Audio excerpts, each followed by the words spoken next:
વક્ફ સંશોધન બિલ કે જે લોકસભામાં પાસ થઈ ગયું, રાજ્યસભામાં પાસ થઈ ગયું, રાષ્ટ્રપતિની મંજૂરી બાદ કાયદો પણ બની ગયો, પરંતુ આને લઈને ઘમાસાણ હજી પણ દેશભરમાં યથાવત છે। વેસ્ટ બેંગોલમાં, પશ્ચિમ બંગાળમાં મમતા બેનર્જી એમ કહે છે કે અમે વેસ્ટ બેંગોલમાં આ વસ્તુ નહીં થવા દઈએ, આનું અમલીકરણ નહીં થવા દઈએ। જમ્મુ કાશ્મીરની વિધાનસભામાં વક્ફ કાયદાને લઈને હોબાળા થાય છે, તો અનેક એવા મુસ્લિમ સંગઠનો, વિપક્ષી પાર્ટીઓ કે જેણે સુપ્રીમ કોર્ટને અરજી કરી છે અને કાયદા પર રોક લગાવવાની માંગ કરી છે।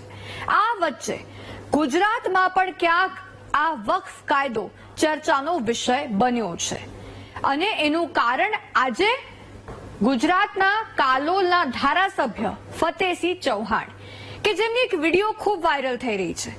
જાહેર મંચ પરથી તેઓએ એવું આક્રમક ભાષણ આપ્યું છે કે કોંગ્રેસની કામગીરીને લઈને અનેક સવાલ થઈ રહ્યા છે, તો સામે આની પ્રતિક્રિયામાં કોંગ્રેસે પણ એવા જવાબ આપ્યા છે કે પછી એમ થાય કે આખી આ જમીનનો જ મામલો છે ને। પહેલા તો ધારાસભ્ય જે કહ્યું છે એમણે તેને લઈને સવાલ એ થાય કે વક્ફને ભૂદાન કોણે કોણે કર્યું છે, અને ત્યારબાદ કોંગ્રેસે ધારાસભ્યને જે જવાબ આપ્યા છે તેને લઈને પણ અનેક સવાલ થાય। હવે શું સવાલ થાય ને જોઈ લો તમે।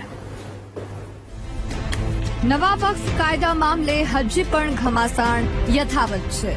વક્ફ કાયદા મુદ્દે વિપક્ષી પાર્ટીઓનો સતત વિરોધ છે, તો સામે સત્તાધારી પાર્ટી વિપક્ષ પર પ્રહારો કરી રહી છે।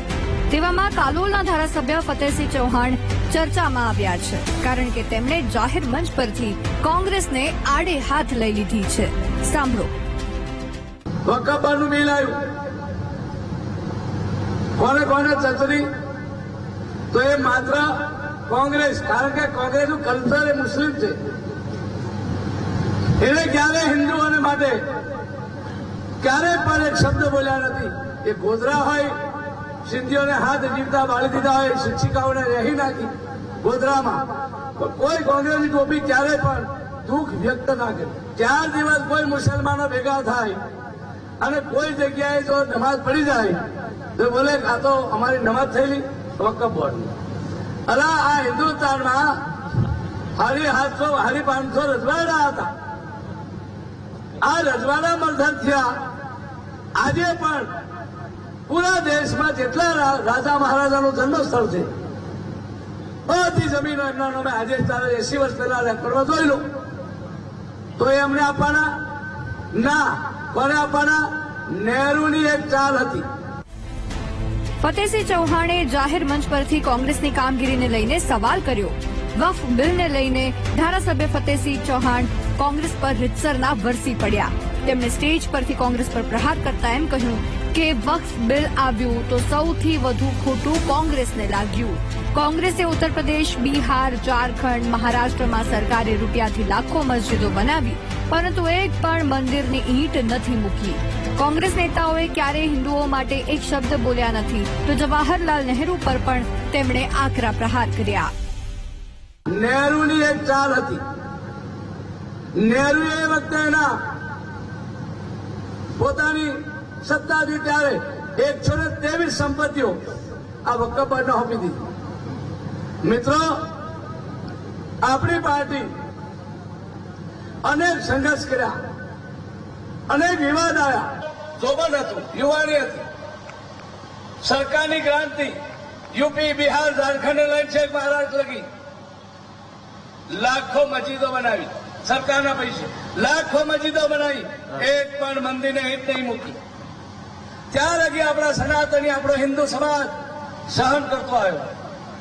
હવે કુંભના મેળાની જે સફળતા મળી, કુંભના મેળામાં સનાતન ધર્મના ભાવિક ભક્તોએ તાકાત બતાવી વિશ્વભરમાંથી, તો વિપક્ષોને અંદાજ આવી ગયા કે હવે આ હિન્દુઓ જાગ્યા છે। ફતેહસિંહના આક્રમક ભાષણનો વિડીયો સોશિયલ મીડિયામાં વાયરલ થઈ રહ્યો છે, ત્યારે આ મામલે અમે કોંગ્રેસની પ્રતિક્રિયા જાણવાનો પણ પ્રયાસ કર્યો। ત્યારે ભારતીય રાષ્ટ્રીય કોંગ્રેસનું અધિવેશન ગુજરાતની અંદર મળી રહ્યું હોય ત્યારે આવી બધી વાતો જે છે એ ભારતીય જનતા પાર્ટીના ધારાસભ્ય જે છે એ માફીવીર તરીકે ભૂતકાળમાં પંકાયેલા છે। આ એ જ ધારાસભ્ય છે કે જેમણે હિન્દુ ધર્મના સંત શિરોમણી એવા જલારામ બાપા ઉપર પણ ટિપ્પણી કરી હતી અને પછી એમણે માફી માંગવી પડી હતી। એટલે આવી માફીવીરો જે છે અને જે લોકોના બોસ સોગાતે મોદી જ્યારે મુસ્લિમોને મોકલી રહ્યા હોય ત્યારે મને લાગે છે એ લોકો પોતે જ માનસિક રીતે પોતાનો ઈલાજ કરાવવાની જરૂર હોય એવું લાગી રહ્યું છે. અધિવેશનની ભવ્ય સફળતા જોઈને મને લાગે છે કે એ અત્યારે જે જાહેરમાં આ પ્રકારનું વળવું પ્રદર્શન કરી રહ્યા છે. ભારતીય જનતા પાર્ટીના ધારાસભ્યને આગામી સમયની અંદર ટિકિટ મેળવવા માટે થઈને અને મીડિયામાં આવવા માટે થઈને આવા બધા કતકડા કરી રહ્યા છે. આવા તો અસંખ્ય આરોપો ભારતીય જનતા પાર્ટીના જમીન માફિયા ઉપર લાગેલા છે.